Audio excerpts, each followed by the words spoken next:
Hello, and thank you for joining me for Storytime with Mr. C. I am Mr. C, and season's greetings to you all. If you like what you hear today, please go check out my other 22 episodes, which include some autobiographical stories as well as some spooky stories if that is more your style.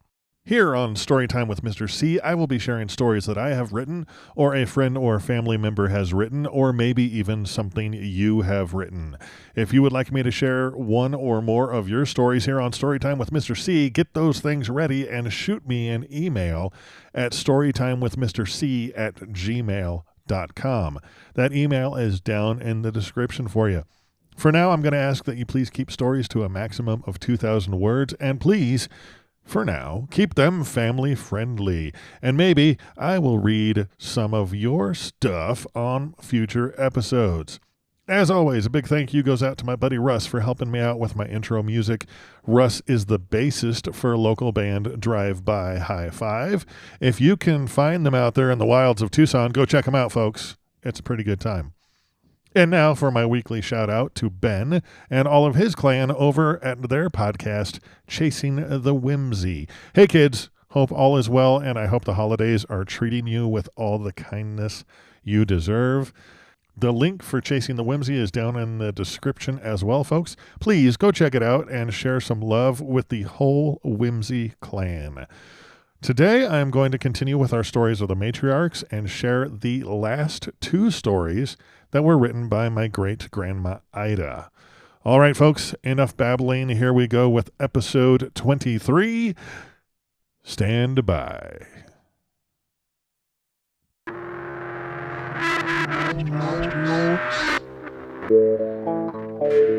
Storytime with Mr. C.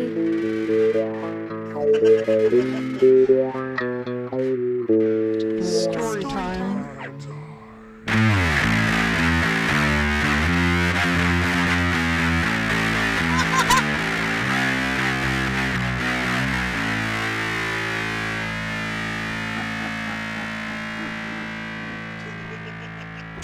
Thank you once again for joining me for this episode of Storytime with Mr. C. These are the next two stories from my Stories of the Matriarchs. This first one is called Agents and Peddlers, and it was written by my great-grandma Ida. These recollections of childhood would not be complete without a mention of the agents and peddlers who used to invade the countryside with their wares. First, there were the Watkins man, the Baker man, the Rally man, and several others all peddling about the same kind of merchandise, liniments for aching backs, painkillers, salves, herb tonics, hair oils, and what have you. All good stuff and a sure cure for any ailment in man or beast. These remedy dispensers would leave a big bottle of something to be used on trial down to the mark, and if it was not a sure cure, they would pick up the bottle on their next trip. However, some of the country folks used down a little below the mark and filled up with water, coffee, or fruit juice of a similar color, which was really a dishonest thing to do, and I am glad to say that my parents never stooped so low as to do a thing like that. However, some people did and bragged about it. One thing I do recall in regard to these medicine men is the following. One of them drove into our yard one evening just about supper time and asked for his supper and to stay all night. On this particular evening, my mother was making our favorite dish for supper, good old German potato pancakes. Mother would peel and grate very fine a lot of raw potatoes, beat in salt, quite a few eggs, a little milk and flour, and fry them in fat to a rich golden brown on a hot griddle. Now, I make them once in a while, but I have never in all these years been able to make as good potato pancakes as Mother could, and I don't think any of my sisters could either. Well, this time, when the medicine man stopped, Mother had just started to fry the pancakes. My older sister Zella was very much disgusted with the supper. To ask a stranger to sit down and eat those old German potato pancakes was unthinkable. However, they were in the making and not much else prepared, so he was asked to sit down and eat. Oh boy, that guy waded into those potato pancakes like a starved dog and just ate and ate. The funny part of it was, about a week later, along in the afternoon, there came a knock at the door, and here was our medicine man again. Could he stay all night? And then he asked, sort of embarrassed like, Would Mother make some more of those good pancakes, and could he get the recipe for his wife? Another pestery sort of agent were the men selling stereoscopes and views. Some of them just could not take no for an answer. If you had a stereoscope, why not buy some more views? Nearly every parlor had a stereoscope and views lying on the center table along with the plush photograph album. Those views were mostly mountain scenes. That is the nearest to the mountains a lot of the old Middle West people ever got. The peddlers we children liked the best were the Jewish, or some sort of Eastern foreigners carrying big packs full of combs, trimmings, buttons, and cheap beads and pins. They would spread out their wares, and we would look them over, wishing so much that we had a few pennies for some of the trifles. But money was scarce in those days, and not much was spent for anything but necessities. I think Pa got more of a kick than any of us from those foreign peddlers. After supper he would light up his pipe and sit and smoke and visit with those peddlers. We children loved to hear them talk about their homelands in their broken English. Some of them had their pathetic side, too. I remember how a young Syrian laid his head down on the oilcloth-covered table in the kitchen and cried as he told of the death of his wife in Syria not long before. He had almost enough money saved to pay for her journey to join him in America, and a few days before, he got the word that she had died. Mother and I both cried in sympathy.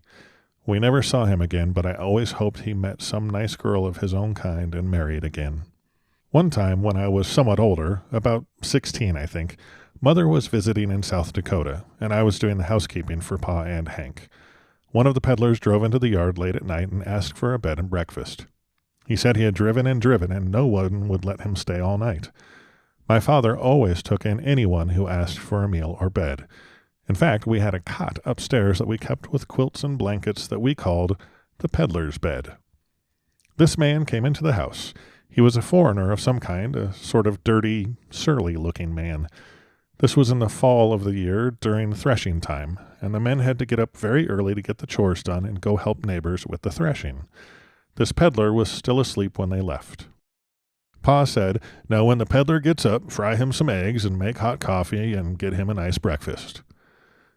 Now, I didn't say so, but I was somewhat afraid to be left alone in the house with this peddler. But they drove away, and I worked about the house, dreading the time when the peddler must have his breakfast. Well, he came downstairs and went to the kitchen sink and washed his face and hands and combed his hair. I hurried with his breakfast and told him somewhat timidly that it was ready. He sat down to the table and bowed his head in a moment of silent prayer. That moment all fear of him left me, and I began to talk to him. We had quite a nice visit, and he left me some trinkets for keeping him overnight and fixing his breakfast. A young Greek stayed with us over Sunday one time, and Pa learned a few Greek sentences from him. He told us a lot about Greece and his sisters and brother there. Automobiles and fast travel have put an end to these peddlers, but to some of the farm folks of 50 years ago, they were a sort of diversion and relief from the monotony of farm life. That first story was called Agents and Peddlers. This next story is called Fairs and Carnivals. 50 years ago, the average country people seldom went far away from home, and a trip of 10 or 15 miles to the county seat on a business or shopping tour was a real event. When the occasion was a fair, circus, or carnival, it was a red-letter day and one to be looked forward to for weeks and dreamed about long after. I was 5 years old when our large family went to Ringling Brothers Circus, and I remember it as if it were but yesterday. We were awakened long before daylight, and that was in the summertime. We girls were all four sleeping in 2 beds in a big upstairs bedroom, and we all got up long before daylight to get ready to go. What I wore that day I do not now remember, but I can shut my eyes and see the big sisters in their white, stiff, starched dresses, tying each other's sashes made of colored silk ribbons and perky bows in the back. I recall how Mother tied up her hat in yards of black veiling to keep off the dust, and how we all laughed to see how funny she looked. We got ready to go at last and started, gay and carefree, for the circus. It was about 16 miles to the county seat. Grace and I sat up in the front with Pa and asked innumerable questions as we rode along, such as, "Pa, who lives there?" or "What is that?" if a different-looking kind of farm implement came into view. Pa always was so good to us kids and answered dozens of questions very patiently. Oh, how dusty the country roads were that morning, and how many people were driving toward town and the circus. I think the parade was to be about 9 o'clock, but it was late, as usual, so we got to Atlantic in good time and were ready to see the parade as it passed. The first elephants I ever saw were in that parade. There were lovely ladies riding on horseback with side saddles, funny clowns, and cages of wild animals, a lot of them closed. Very few were open so we could see inside. In fact, I think a lot of them were empty. Several were open, with long, lean lions pacing back and forth, with a fearless keeper sitting with his little whip inside the cage. The last circus parade I saw in Mitchell, South Dakota, about 20 years ago, seemed a dirty, dilapidated sort of turnout. Women with hard faces, gilded coaches all tarnished, dirty, spangled costumes losing many of the spangles, and lean, hungry-looking animals. However, the first circus parade I saw was colored with all the miracles of childhood and was without a flaw, too wonderful for words. When at the last the steam calliope came tooting by, it was really something to remember. Another thing I remember was the men on the street selling red and blue balloons, whole handfuls of strings, the balloons filled with gas and tugging at their strings and floating high in the air. Oh, how I did want one of those balloons, but dimes were scarce in that family, so I had to do without one, to my great disappointment. To this day I have loved balloons, and sometimes even now I will buy one, but the thrill of having one is gone with childhood. We went into a sideshow where we saw a little woman no bigger than a small child, a woman with such long hair it came down to her feet, a three-legged boy, a snake charmer, a tattooed woman, a fat woman, a living skeleton, and I don't remember what else. Of the circus in the Big Top, I don't remember much anymore. Only a woman dressed in a very short red dress dancing about on the back of an old fat ring horse as he cantered about the ring. It was a 3-ring circus, and we tried to see it all at one time and did not really see any of it. When I was about 10 years old, Atlantic had a week-long carnival. How thrilled we children were when the folks said we could go for one day. Again, we got up early as Pa wanted to get there in time to get the horses into the feed barn where they would get feed and water all day. Atlantic, a small town of about 5,000, was alive and teeming with excitement. Platforms had been put up in the main street where bands and street acts were performing. That day, I saw 2 women do a high trapeze act, the first I remembered seeing. How wonderful I thought it was. How very much I admired those 2 women in their pink tights, fluffy bows of pink ribbon in their hair and tied on their wrists. As I stared at them open-mouthed, my future was all mapped out in my mind. I wanted to be a trapeze performer. That would be the most glamorous profession ever. My enthusiasm was dampened somewhat a little later on in the day. We ate our dinner at the Lang Hotel, kept by some German acquaintances of my parents. While we were sitting in the public parlor, 2 slatternly women came in with 2 dirty-faced, whiny little boys and sat down near us, and began conversing with a thick foreign accent you could almost cut with a knife, quarreling and scolding those little bratty boys between times. As we stared at them, Mrs. Lang came in and said to Mother, "Those are the 2 women who perform on the high trapeze." Was it ever a shock to see what they looked like close up and how cross, tired, and unhappy they seemed. Oh, the sideshows of 40 years ago, what fakes most of them were, and how gullible so many of the farm folk were. There was Bosco, the snake eater, the man who was hypnotized and buried alive, and the living head without a body. However, the biggest fake of all was the wild man, who the Barkers said was captured in the dense jungle, would eat only raw meat, etc. Some of our neighbors went and said an ugly-looking black man was shut up in a cage. He had bushy hair and was really a fierce-looking individual. He would gnaw on a piece of raw beef and growl and shake the iron bars of his cage. However, when quite a crowd was around him, the door of his cage came open, and he reached out his hand and shut it, then growled worse than ever, to the great amusement of those watching him. So, I guess he was not as wild as he was pretending to be. The county fair was another thing to watch we children look forward to eagerly. I remember sitting up in the grandstand all afternoon watching the horse races. As the track was near the railroad, we enjoyed seeing the long trains go by. It was at the Atlantic Fair that I saw the first hot air balloon ascension. A huge balloon was being filled with helium gas all morning. It was a big gray bag as big as a house or bigger. About 4 o'clock in the afternoon, the ropes holding this big balloon were loosened, and the man going for his ride in the clouds gave a leap and caught the trapeze bar and swung himself up on the trapeze. After his high ride among the clouds, he pulled the drop cord and released the balloon and came down with a parachute. It was a dangerous procedure. One lady who went up came down in a pasture full of Hereford cattle and was nearly trampled to death when they stampeded.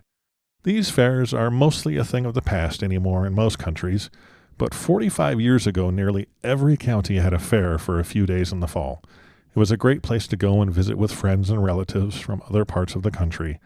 I think that was one of the main reasons most people liked the fair so well. Another thing I remember about one of the carnivals was when Pa, Mother, and 3 of us kids went for the day. We stayed for part of the evening show as there were other children at home to do the chores. It had looked sort of rainy all day, and Pa said we had better start for home before a big storm came up. We had not gone very far when the rain began to pour down. We were in a covered buggy, so we did not get too wet, but it was so dark that Pa was afraid of getting into the deep ditches that were so plentiful on the sides of the road. And it was so dark we couldn't even see the horses. We were driving one white one, and when there was a big flash of lightning, we could see the white horse.